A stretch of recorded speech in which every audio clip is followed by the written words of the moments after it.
thiam lâu tu kha sẽ thiam thấy tu đang in xiêm tu shil kan wang ni ka mai na mai tu no xiêm mi shil chua dir tu ka tin lâu dia sha xiêm bir tu ka ni nang ngang min pom tu ka lei va bir ko mai mai tu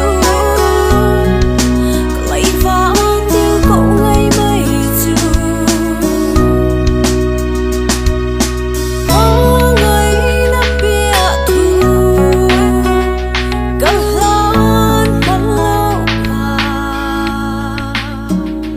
Kalhan lâu kha har sol lai ber om train kha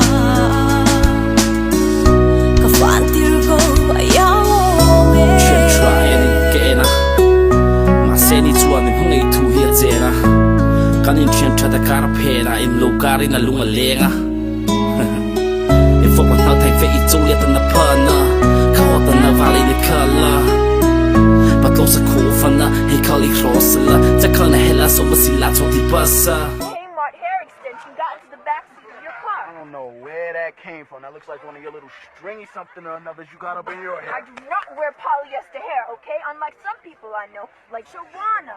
See, I'm outing. Bye. Why do you gotta That's go it. there? I've Why had do you it gotta go with there? you. Isn't that time of the month again?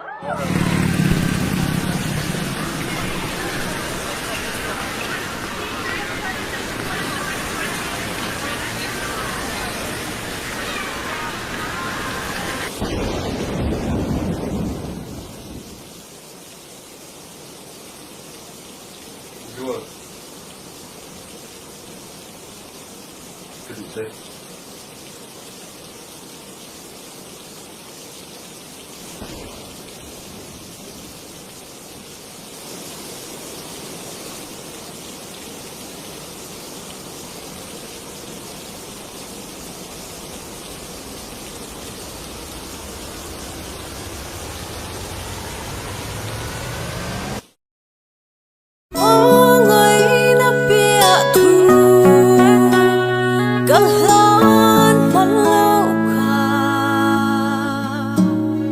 Kalhan lâu kha har sol lai ber om train kha